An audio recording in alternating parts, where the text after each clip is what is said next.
To this now, we're still in Child Protection Week, and the United Nations Children's Fund views this as a key opportunity to shine the spotlight on children's issues, highlight successes and identify what still needs to be done. Joining us from our Pretoria studios is Unicef South Africa Country Director Herve Ludovic. Thanks for your time, sir. We appreciate it. Before we get to the negatives of what's going wrong and what needs to be done, tell me about these strides you say we've made when it comes to children and how they are protected in South Africa. I mean, since 1997, South Africa has launched the Child Protection Week, and it's been a long-standing effort to actually address this issue. And in fact, in South Africa, if you look at the legal architectures, the policies, the instruments, the interventions, the financing, the country has really is really on the forefront of ending violence against children. It is indeed a global issue. I mean, the Sustainable Development Goals is placing ending violence against children as a priority for the whole world.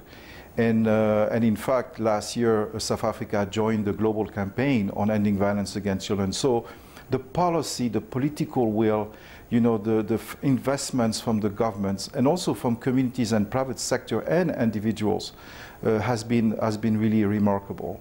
What we are dealing with is the fact that in spite of all these efforts, it remains a big challenge in South Africa and in all other countries in the world. So let's talk about the negative stuff, because we have to in order to actually get it addressed. You say in your research and facts on this issue, 1 in 3 children experience violence prior to the age of 18, including physical and sexual violence. Yes, I mean, I think we are at the point in South Africa, and as I said, and across the globe, where we need to accelerate results for children when it comes to ending violence against children. And, basically what we are advocating for and what our efforts in supporting the government, some of the NPOs in South Africa, is actually to use a very strong transactional relation when it comes to addressing the issue of children.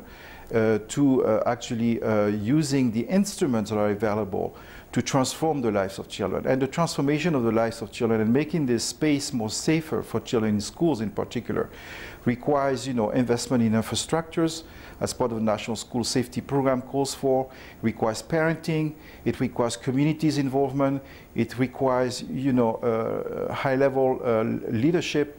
So we have the tools. The toolbox is available, it is functioning. To go to the next level, it will need a national conversation, and beyond the conversation, a national commitment from every part of South Africa to end this scourge against children.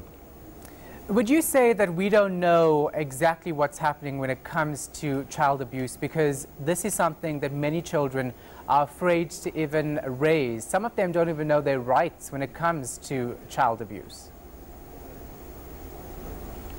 You're absolutely right. I think we need to do more promotion on child rights among children in particular.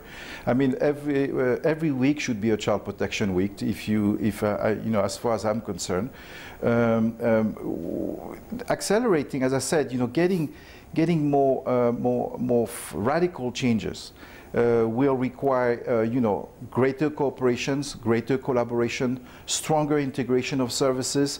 When you look at the situations in South Africa in particular, I mean, we know more or less that 70% of the violence is domestic violence. So it's impossible to put a police officer or a social worker in someone's private residence, but it is possible to actually use, the community mobilizations, to use the traditional leaders, to use all the men and women that are aware of what is happening next door. and addressing the issue that is affecting that children in this family. It is important to not disconnect the child from the family.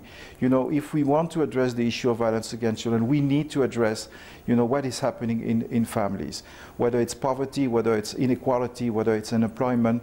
You know, all of those are root causes that make family fragile and therefore children fragile. All right, thank you so much for your time and your insight. We do appreciate it. That was UNICEF South Africa Country Director Herve Ludovic.